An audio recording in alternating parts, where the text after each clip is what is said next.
آج میں اللہ کے ایک نبی کا واقعہ آپ کو سنانا چاہتا ہوں۔ یہ وہ نبی ہیں جن کے ساتھ ایسا امتحان لیا گیا کہ one of the amazing story ہے۔ آپ حضرت یونس علیہ السلام ہیں اور آپ کا معاملہ یہ تھا، آپ کی قوم بت پرستی کرتی تھی۔ قرآن میں آپ کے واقعے کو بیان کرنے کے لیے پوری سورہ یونس موجود ہے، اور آپ نے اپنی قوم کو ڈرایا، بت پرستی نہ کرو، شرک نہ کرو، اللہ کی نافرمانی نہ کرو ورنہ سخت عذاب آئے گا۔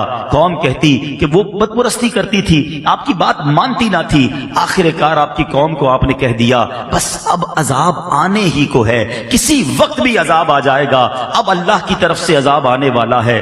قوم نے کہا، پلاننگ کی، حضرت یونس پر نظر رکھو، اگر یہ ہمارے شہر میں ہیں تو عذاب نہیں آئے گا، جس دن یہ شہر سے نکل جائیں سمجھ لو عذاب آنے والا ہے۔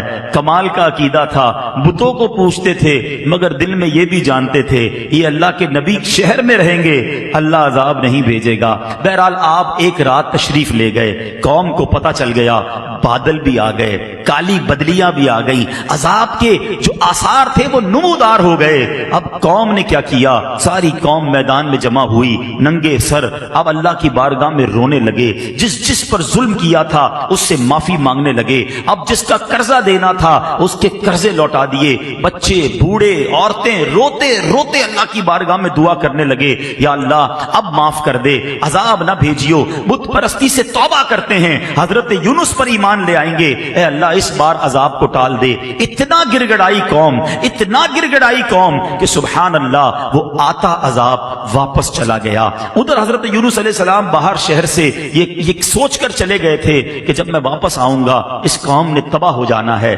مگر جب آپ واپس آئے تو کوئی عذاب نہیں آیا تھا، ایوری تھنگ از اوکے۔ تو لوگوں نے کہا حضور اپنی قوم کی طرف جائیے۔ کہا میں کیسے جاؤں، میں اگر قوم کی طرف جاؤں گا تو قوم مجھے جھوٹا کہے گی۔ اچھا ان کو یہ نہیں پتا تھا کہ قوم نے توبہ کر لی ہے اور حضرت یونس پر ایمان لانے کی نیت بھی کر لی ہے۔ ادھر حضرت یونس سمجھ رہے ہیں کہ میں اگر شہر میں چلا گیا تو انہوں نے تو مجھے قتل کر دینا ہے کہ تم جھوٹے ہو، تم نے کہا تھا اللہ کا عذاب آئے گا، عذاب آیا نہیں، کیونکہ آپ کو یہ حکم مل چکا تھا کہ عذاب آ رہا ہے۔ اب آپ اسی جس کو کہیں کہ کیفیت میں اس شہر میں داخل ہونے کی بجائے آپ باہر گئے، کشتی میں سوار ہوئے اور اس شہر سے باہر کہیں جانے کے لیے روانہ ہو گئے۔ ایک اور آزمائش، وطن تو چھوٹ گیا، اب کشتی بیچ سمندر میں جا کر رک گئی۔ اب اس زمانے کی قوم کا ایک اصول تھا کہ جو بھاگا ہوا غلام ہوتا تھا نا، وہ جب کشتی کہیں رک جائے تو سمجھ لو اس کشتی میں کوئی بھاگا ہوا غلام ہے۔ اب انہوں نے کہا کون ہے، تو ایک قرآن دازی ڈالی گئی اور اس قرآن دازی میں حضرت یونس ہی کا نام نکل آیا۔ بھری کشتی سے بیچ سمندر میں آپ کو انہوں نے دریا میں سمندر میں ڈال دیا۔ There is no life jacket on that time, کوئی لائف جیکٹ نہیں تھا، آپ کو سمندر میں ڈال دیا، کشتی آگے چلی گئی۔ اللہ کے نبی ہیں، آزمائش دیکھو، تو ایک بڑی سی مچھلی آئی اور حضرت یونس علیہ السلام کو اس نے نگل لیا۔ آزمائش پر ایک اور آزمائش، اللہ اکبر، مگر زباں پر شکوہ نہیں تھا، شکایت نہیں تھی کہ یا اللہ تیرا نبی اور میرا یہ حال۔ اللہ اکبر، آپ کی عاجزی دیکھیں، آپ نے اس مچھلی کے پیٹ میں وظیفہ کرنا شروع کر دیا، اور یہ کون سا وظیفہ تھا؟ لا الہ الا انت سبحانک انی کنت من الظالمین۔ جو آیت کریمہ ہم پڑھتے ہیں نا، یہ کہاں سے ملی ہے؟ یہ حضرت یونس علیہ السلام نے مچھلی کے پیٹ میں اس کا ورد کرنا شروع کر دیا۔ ایک عاجزی کا انداز تھا، ایک گر گڑانے کا انداز تھا، ایک توبہ کا انداز تھا۔ آپ پڑھتے رہے، مچھلی کے پیٹ میں رہے، کئی دن مچھلی کے پیٹ میں رہے۔ اس مچھلی نے آ کر کنارے پر آپ کو اگل دیا۔ اب جب آپ کنارے پر آئے، کمزور ہو چکے تھے، جلد بھی آپ کی بالکل نرم ہو چکی تھی، کھڑے ہونے کی بھی ہمت نہ تھی۔ اللہ کی شان دیکھیں، اللہ نے وہاں ایک کدو کی جو بیل تھی، ایک چھوٹا سا پودا آپ کے قریب اگ گیا، اسی سے آپ کو خوراک ملی، انرجی ملی، صحت ملی، اور کچھ دنوں کے بعد جب اپنے شہر آپ واپس آئے تو لوگوں نے آپ کو بڑی عزت کے ساتھ ویلکم کیا، آپ پر ایمان لائے اور ہنسی خوشی وہ زندگی گزارنے لگے۔ میرے میٹھے اسلامی بھائیوں، میں نے یہ واقعہ آج کیوں بیان کیا؟ There are two reason. پہلا ریزن تو یہ ہے کہ قرآن سے محبت بڑھے، لوگ تلاوت قرآن کریں، سمجھیں کہ اللہ نے کیسے کیسے واقعات۔ آج اپنے بچوں کو بٹھا کر لوگ پتہ نہیں سنڈریلا اور امبریلا کی سٹوریاں سنا رہے ہوتے ہیں، ارے بچوں کو قرآن قرآن کے واقعات سناؤ، بچوں کو نبیوں کی باتیں بتاؤ، پچھلی قوموں پر جو عذاب نازل ہوئے اس کو بیان کرنے کا قرآن میں ایک مقصد علماء نے یہ بھی بیان کیا تھا کہ تم ایسا نہ کرنا، تم یہ غلطی نہ کرنا۔ دیکھو پچھلی قوموں میں کسی نے معاذ اللہ بدکاری کی، عذاب آ گیا، جھوٹ بولا، عذاب آ گیا، ناپ تول میں کمی کی، عذاب آ گیا، بچوں کے ساتھ برے فعل کیے، عذاب آ گیا، بت پرستی کی، عذاب آ گیا، ایسے ایسے عذابات ذکر کیے گئے کہ دیکھو تم یہ نہ کرنا۔ مگر آج ہم قرآن پڑھتے ہی نہیں ہیں تو سمجھیں گے کیسے کہ کیا کیا نہیں کرنا ہے؟ بدقسمتی سے اگر آپ یقین کریں، تھورلی دیکھیں نا، تو پچھلی قوموں نے جو ایک ایک گناہ کیا، ایک ایک غلطی کی اور عذاب آ گیا نا، آج ہمارے اندر وہ ساری غلطیاں نظر آ رہی ہیں۔ یہ تو یقین کریں ہم نبی پاک کے امتی ہیں، یہ سرکار علیہ الصلوۃ والسلام کا کرم ہے کہ ہم پر اس طرح آسمانی عذاب نازل نہیں ہو رہا۔ لیکن دیر از اے ڈے، ایک دن تو ہے نا جس دن جواب دینا ہے، پھر ایک دن تم سے ہر نعمت کے بارے میں سوال ہوگا۔ ادھر کیسے جواب دیں گے کہ قرآن میں بتایا تھا جھوٹ نہ بولنا، قوم عذاب میں گرفتار ہو گئی، قرآن میں بتایا تھا ناپ تول میں کمی نہ کرنا، میں نے اپنا عذاب ان پر بھیج دیا، قرآن میں بتایا تھا بدکاری نہ کرنا، اس قوم پر میں نے اپنا عذاب نازل کیا۔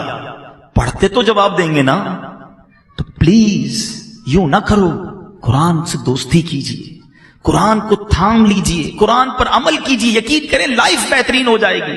اور اب دوسری بات جو اس واقعے سے سننی ہے کہ حضرت یونس علیہ السلام کے اس واقعے سے سیکھنا کیا ملا؟ صبر۔ کیسا صبر تھا! آپ سوچیں، اللہ کے نبی ہیں، وطن چھوٹا، کشتی سے پانی میں ڈال دیا گیا اور مچھلی نے پیٹ میں نگل لیا، ان تمام باتوں کے باوجود زباں پر شکوہ نہیں تھا۔ مگر آج چھوٹی چھوٹی تکلیف پر، چھوٹی چھوٹی آزمائش پر زبان پر شکوے ہیں، شکایتیں ہیں۔ ہمارے ایک بہت اچھے دوست ہیں، ان کے والد صاحب کو جب فالج کا اٹیک ہوا، میں ان سے ملنے گیا، فالج کے اٹیک سے وہ ٹھیک ہو گئے، باتیں بھی کر رہے تھے، اللہ نے کرم کیا، مگر ایک پرابلم باقی رہ گیا۔ وہ پرابلم کیا تھا کہ ان کے منہ میں، یعنی اب ایک بات سمجھیے گا کہ ان کے منہ میں، اب جیسے یہ گلاس ہے نا، یا کوئی بھی نوالا یا پانی کا گھونٹ ہم پیتے ہیں، دیکھیں میں اور آپ جب نگلتے ہیں نا، ہم جب یہ کرتے ہیں تو یہ نوالا یا گھونٹ اندر جاتا ہے۔ آپ زبان پر نوالا رکھ دیں یا گھونٹ رکھ دیں، وہ خود اندر نہیں جائے گا، ہمیں ایک ایکشن کرنا پڑے گا جس سے وہ حلق کے اندر اترے گا۔ ان صاحب کو بیماری یہ ہو گئی کہ سارا جسم ٹھیک ہو گیا، جو فالج ہوا تھا دماغ میں اس کا ایک حصہ ڈیمیج ہوا، اور یہ دماغ کا وہ حصہ تھا جو انسان کے اس ایکشن کا آرڈر دیتا تھا کہ انسان حلق سے نوالا اتار لے۔ وہ کہتے سب ٹھیک ہے، دیکھیں عبدالعبی بھائی آپ کے سامنے باتیں بھی کر رہے ہیں، مگر منہ میں نوالا رکھ دیں تو نوالا نگل نہیں سکتے۔ میں نے کہا اس کا علاج کیا ہے؟ کہتے ڈاکٹر، بڑے بڑے ڈاکٹرز کو دکھا، میں نے بتایا نا بہت بڑے، اللہ نے بڑا نوازا ان کو۔ کہتے ڈاکٹر کہتے ہیں کوئی علاج نہیں ہے، انتظار علاج ہے۔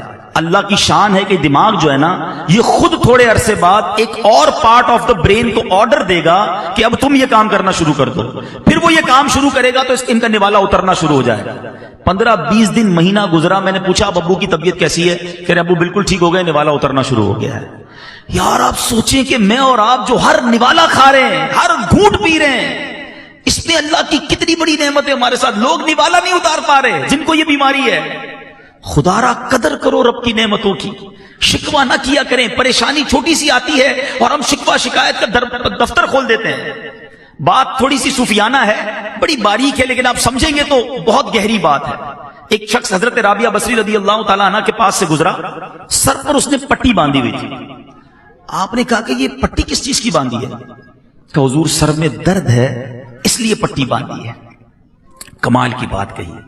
آپ کہتی ہیں آج سر میں درد ہوا ہے تو تکلیف کی پٹی باندھی ہے، جب اللہ نے صحت مند رکھا تھا تو صحت کی پٹی باندھی تھی۔ بات گہری ہے، سمجھیے گا۔ تھوڑی تکلیف آتی ہے، سب کو بتانا کہ اگر کسی کا موبائل چوری ہو جائے، گاڑی لگ جائے یا اسکوٹر کو پرابلم ہو جائے، کاروبار میں نقصان ہو جائے، ہم کیا کرتے ہیں؟ سب کو بتائیں گے۔ سب کو بتانے سے ثواب تو گیا نا؟ کیا وہ دے دے گا آپ کو وہ چیز؟ اچھا جب نفع ہوتا ہے، آج 5000 کا نقصان ہوا تو پورے شہر کو پتا چل گیا، پورے محلے کو پتا چل گیا۔ جس دن آپ نے 50,000 کمائے اس دن ہمیں بتایا کہ آج عبدالحبیب بھائی بڑے پیسے کمائے؟ نہیں بتاتا کوئی، اپنی نعمتیں نہیں بتاتے، اللہ کی مہربانیاں نہیں بتائیں گے، نقصان سب کو بتائیں گے۔ اور میں آپ کو صحیح بتاؤں، گھر والوں کو تو زیادہ نہیں بتاتے کہ گھر والوں کو بتائیں گے آج بڑی زبردست دیہڑی لگی ہے تو خرچہ شروع کر دیں گے گھر والے۔ تو یہ باتیں بھی نہ بتائیں۔ اگر مشکل آ گئی ہے نا صبر کریں اور اس کا ثواب کمائیں. تو حضرت یونس علیہ السلام کا جو میں نے آپ کو قرآنی واقعہ سنایا، یہ میسج دیتا ہے کہ آزمائشیں آئیں گی، پریشانیاں آئیں گی زندگی میں، صبر کرنا، آزمائش پر صبر کرنا، اللہ کی ہر فیصلے پر شکر کرنا، جو دیا اس پر اللہ کا شکر ادا کرتے رہنا.